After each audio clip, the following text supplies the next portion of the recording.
हर हर महादेव। माता पार्वती की जय। सबसे पहले अपने गुरुदेव के चरणों में प्रणाम करती हूँ। माता गौरा के चरणों में प्रणाम करती हूँ। जितना भी देवी देवताओं हैं उन लोगों को भी चरणों में प्रणाम करती हूँ। मेरा प्रणाम स्वीकार हो। सभी यूट्यूब फैमिली जो वीडियो देखते हैं सुनते हैं उन लोगों को भी चरणों में प्रणाम करती हूँ। मेरा प्रणाम स्वीकार हो। तो गुरु भाई बहन सब, आज हम एक फिर से हम चर्चा लाए हैं। एक सौतेली माँ की शिव चर्चा कथा है।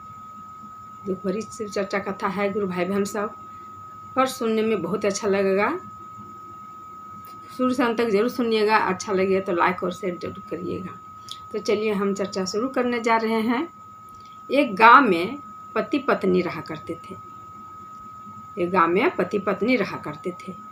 उसका पत्नी का 2 बच्चा हुआ, पर वो शिव शिष्या थी, शिव भक्त थी। प्रतिदिन शिव के मंदिर जाती थी, पूजा करती थी। प्रतिदिन 1 लोटा जल देती थी और 1 बेलपत्र चढ़ाती थी। इस तरह का वो शिव भक्ति अपना निभा रही थी। शिव शिष्या बनी थी। वो शिव शिष्या बहन जो थी, कुछ दिन के बाद उनका पत्नी का तबीयत खराब होने लगा। जब तबीयत खराब होने लगा, धीरे धीरे ज़्यादा खराब होने लगा, तो अपना पति से कहती है कि मेरा तो तबीयत खराब हो रहा है, पता नहीं हम जिएंगे कि मरेंगे, कह नहीं सकते हैं। मेरा 2 बच्चा है, मेरा 2 बच्चा पर बहुत याद आएगा। हमको पता नहीं क्या होगा मेरा बच्चा के साथ। आप अच्छा से रख पाइएगा कि नहीं पाइएगा, खाना खिला पाइएगा कि नहीं पाइएगा। मेरा तो ज़िंदगी का कोई मोल नहीं है। मेरा ऐसा लग रहा है कि अब हम दुनिया से चले जाएंगे, दुनिया में नहीं रहेंगे। अगर हम नहीं रहेंगे तो आप शादी कर लीजिएगा और बाल बच्चा को ख्याल रखिएगा। आप अकेले तो ख्याल नहीं रख पाइएगा। अगर कोई आ जाएगी तो माँ का, मेरा बच्चा का प्यार मिल जाएगा, माँ का खुश रहेगा मेरा बच्चा, वो समय समय में खाना मिलेगा। पर आप शादी ज़रूर करिएगा। इस तरह से वो अपना पति को बोली और दूसरे ही दिन वो दुनिया को छोड़ गई। जब दूसरे ही दिन वो ऐसा हो गई तो उसका पति को बहुत अफसोस लगा कि अब हम क्या करें, 2 बच्चा को हम कैसे पालें, कैसे पोसें। ये हमको बोल के गई है दूसरी शादी, अब दूसरी शादी तो करेंगे पर पता नहीं कैसी आएगी, बच्चा को कैसे रखेगी। हमको तो समझ में नहीं आता है, क्योंकि हम तो काम करने निकल जाएंगे, पर हम समझ में नहीं आता कि बच्चा को हम कैसे छोड़ के जाएं कहीं काम करने, अगर शादी करें तो। उसका पत्नी में गुरु भाई बहन साहब कंगन पहनती थी। जब चर्चा में जाती थी तो कंगन पहन लेती थी और बाकी समय में वो घर में पूजा स्थान में टांग देती थी। इस तरह के करती थी। तो जिस दिन वो मरी उस दिन उसका हाथ में बंधा हुआ था कंगन। जब उसका अर्थी को ले जाया, घाट ले जा रहा था, तब उसका पति को याद आया कि अरे इसका हाथ में तो कंगन था, कंगन तो हम उतारे ही नहीं इसको। तब एक पेड़ के यहाँ उसको रोक के उसका हाथ से कंगन उतार के और वो पेड़ के ऊपर टांग दिया उसका पति। टांग के और फिर उसको ले जाके और दाह संस्कार कर दिया अपना पत्नी को। दाह संस्कार करके वो जब घर आया, घर लौटा, तो गुरु भाई बहन साहब कुछ दिन के बाद उसको बहुत कुछ बोलने लगा, समझाने लगा कि देखो अब तुमको शादी करना ही होगा। तेरा छोटा छोटा बच्चा है, क्या करेगा बच्चा, कौन खिलाएगा, तुम तो चले जाता है काम करने, बच्चा को कौन ध्यान देगा, तो शादी कर लो। वो भी बेचारा सोच रहा था कि पता नहीं, मेरी तो बीवी कह के गई है कि को किसी को ले आइएगा तो कम से कम माँ का प्यार मेरा बच्चा को मिल जाएगा। पर माँ का प्यार मिलेगा कि नहीं मिलेगा वो हम कह नहीं सकते हैं। वो जो उनका आदमी था मन ही बहुत सोच रहे थे कि पता नहीं कैसी आएगी बच्चा, इसका माँ का प्यार मिलेगा कि नहीं मिलेगा, हमको समझ में नहीं आता है। पर शादी तो करना ही पड़ेगा, नहीं करेंगे तो घर कौन संभालेगा, हम कैसे काम करने जाएंगे। ये सोच के वो शादी कर लिया। जब शादी हो गया गुरु भाई बहन साहब, तो उसका पत्नी बच्चा से बहुत प्यार दिखाने लगी, बहुत प्यार दिखाने लगी। शुरू शुरू में आई तो उसके बाद धीरे धीरे धीरे धीरे बीतते बीतते उसको बच्चा से प्यार हटने लगा। वो अपने आप में अब वो खुश चाहने लगी कि मेरा अपना बच्चा आ जाएगा तो सबसे अच्छा रहेगा। पर दूगो बच्चा तो ऑलरेडी इसका पास पहले से है। अगर दूगो बच्चा है तो फिर मेरा बच्चा ही होने ही नहीं देंगे। अब हम क्या करें बच्चा को। उसका पत्नी जो थी अपना पति को बोलने लगी कि देखिए हमको बच्चा चाहिए। उसका पति कितनों समझा रहे थे कि देखो दो गो बच्चा है, बेटा बेटी सब है, अगर अच्छा से मानेगी, अच्छा से पालेगी तो अपना से बढ़ के करेगा इन लोग। पर उसका पत्नी को थोड़ा सा भी विश्वास नहीं लग रहा था, भरोसा कि हमको आगे चल के ये सब करेगा। उसका पत्नी अंदर अंदर में सोच रही थी कि देखिए हमको नहीं चाहिए, आप ये जो दोनों बच्चा को दिखा रहे हैं ना, ये दोनों बच्चा हमको नहीं चाहिए। ये बच्चा रहे या हम रहेंगे, बोलिए अब क्या चाहते हैं। या तो हमको मार दीजिए या तो बच्चा को मार दीजिए। अब ये बात जो सुने उसका पति तो बहुत बुरा लगा कि कह क्या रही है, हम कैसे मार सकते हैं बच्चा को। यही बच्चा के लिए तो हमको शादी करने के लिए बोल के गई है और हम अभी बच्चा को मार देंगे। अगर मेरा ये बच्चा नहीं रहता दोनों तो हम किस लिए शादी करते हैं, अकेले जी लेते। अगर हम शादी किए हैं भगवान गुरुदेव तो इस यही बच्चा के लिए हम शादी किए हैं ना, तो हमको कोई ज़रूरी नहीं था शादी करना। पर ये जो इतना गलत सोच रही है, काहे सोच रही है प्रभु। हमको ऐसा थोड़ा सा भी इच्छा नहीं करता है कि हम बच्चा को कहीं छोड़ें, कहीं जाने दें। उसका पति सोच रहे थे और वो जो थी वो बच्चा को मारने के लिए तैयार थी। वो बोली कि नहीं, अगर आप नहीं मारिएगा बच्चा को तो बच्चा को हम मार देंगे। तो उसका पति जो थे प्रतिदिन बोल रही थी इसी तरह से, तो गुस्सा से बोल दिए जो तुमको इच्छा करना है करो, दिखने वाला देखेगा, जैसा तेरा मर्जी है। क्योंकि हम घर में देख देख के रहेंगे तो हमको नहीं चलेगा, हमको खटना है, कमाना है। और तुम अगर मन में इतना पाप लेके आई हो, यही बच्चा के लिए हम तुमको लाए हैं, तेरा मन में इतना पाप चल रहा है तो तू जाने और भगवान जाने, सब भगवान पर छोड़ देते हैं हम। और वो चले गए अपना काम पर।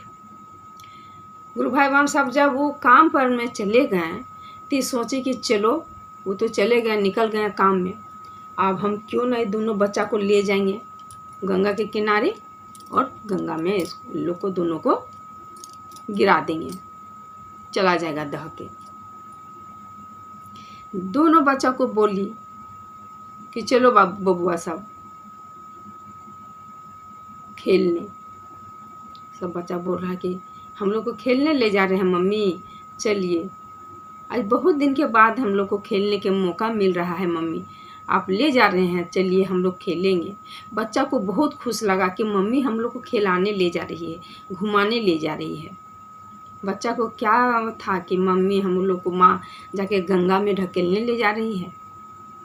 उसको तो खुश लगा कि माँ हम लोग को खिलाने ले जा रही है, बाहर घुमाने ले जा रही है। बच्चा सब दोनों तैयार हो गया। जब गंगा तरफ ले जाने लगा, वही पेड़ के नीचे अपना बच्चा को सोची कि हाथ तो बांध देंगे और गंगा में लेके ढकेल देंगे, ताकि अपना से नहीं पैर पाएगा, नहीं किसी तरह से किनारे हो पाएगा। गुरु भाई हम सब जैसे ये बच्चा को हाथ पैर बांधने लगी, तैसे जो पेड़ के ऊपर कंगन उसका पति रखे थे, टांग दिए थे अपना पत्नी वाला, वो कंगन गिर के और इसका पैर में आके सांप जैसा लिपटा गया, सांप बन के। और जब हाथ पर बांध दिया इसको, अब ये चिल्लाने लगी और वहाँ से बच्चा को लेके घर वापस आ गई। आके जो वापस आती है घर में देखती है तो वहाँ रुद्राक्ष के कंगन है, सांप नहीं है, सांप तो रुद्राक्ष के कंगन है। अब वहाँ उसको बहुत आश्चर्य लग गया कि अरे वहाँ से गिरा पेड़ से तो मेरा पैर में बांध दिया ये सांप। और घर जब लाए तो यहाँ रुद्राक्ष निकला है, रुद्राक्ष का कंगन दिख रहा है। ये कैसा चमत्कार है। तब सब कहानी अपना पति को बताई कि देखिए आज तो हम गए थे कुछ करने के लिए बच्चा को, लेकिन पता नहीं भगवान बचा लिए। बोले क्या हुआ? तो हम ये बच्चा को ले गए कि गंगा में जाके और दे देंगे। दोनों इन लोगों को बच्चा के हाथ पर बांध ही रहे थे कि पेड़ के ऊपर से गिरा और मेरा पैर को लिपेट के बांध दिया सांप। और जब घर आए तो देखते हैं रुद्राक्ष है। पर ऐसा क्यों हुआ मेरा साथ चमत्कार?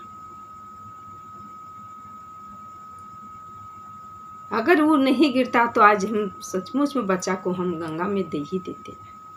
तब उसका पति बोलते हैं इसकी जो माँ थी ना, इसका माँ शिव भक्त थी, शिव को बहुत पूजती थी, शिव शिष्या थी। वो प्रतिदिन भगवान से शिव से दया मांगती थी अपने बच्चा के लिए।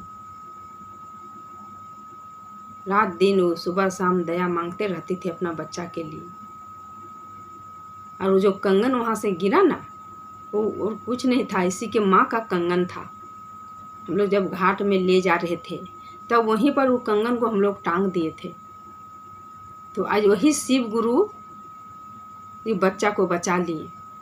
और ना जाने तुम ये बच्चा के साथ आज क्या कर देती, आज क्या घटना हो जाता इस बच्चे को। तब उसका पत्नी अपना पति से क्षमा मांगने लगी कि हमको माफ़ करिए, हम अब से बच्चा को कुछ होने नहीं देंगे, अपना से बढ़ के हम ये बच्चा को मानेंगे समझेंगे। आज इसी के माँ के कारण हम इस घर में आए हैं। भगवान शिव की कृपा से ही पहुँचे हैं। जो हमसे गलती हो रहा था, बहुत बड़ा पाप हो रहा था, पर हमको पाप होने से भगवान बचा लिए। और हम भी अब शिव को गुरु मानेंगे, शिव शिष्या बन के 3 सूत्र का पालन करेंगे। और कहीं भी जाएंगे, कोई भैया और दीदी मिल जाएगा, उन लोग को भी हम शिव शिष्या शिव शिष्य बनाएंगे।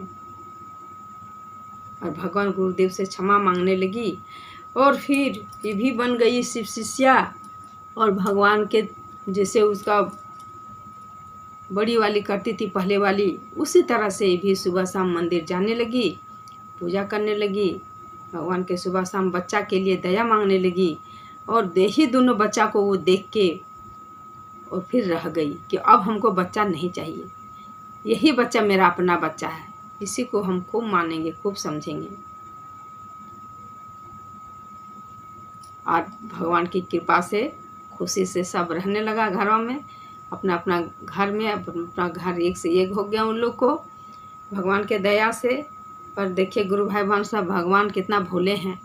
अगर भगवान कहते हैं, भगवान नहीं होते तो सचमुच में वो उसको बच्चा को क्या हाल हो जाता। पर उसका माँ बच्चा के लिए इतना दया मांगी थी, इतना दया मांगी थी, उसका बच्चा को कैसे भगवान ऐसा होने देंगे। रोकने वाले वो हैं। इसीलिए कहते हैं जो मांगिए भगवान सब पूरा करते हैं। मर जाइएगा फिर भी भगवान देते हैं पूरा कर। वो मर गई फिर भी उसका दया बरसते रह गया उसका बच्चा के पास, कुछ कांटा भी नहीं चुभा उसका बच्चा को। और खुशी से रहने लगा माँ बेटा। और सौतेली माँ नहीं, अपनी माँ से बढ़ के वो मानने लगी बच्चा को और पोसी पाली अच्छा से। तो आज का मेरा कहानी यही रहता है। उम्मीद करते हैं कि सुन के आप लोग को अच्छा लगा होगा। लाइक कर दीजिएगा, शेयर कर दीजिएगा, कमेंट बॉक्स में हर हर महादेव जरूर लिखिएगा। तो सब मिलके बोलिए हर हर महादेव, माता पार्वती की जय।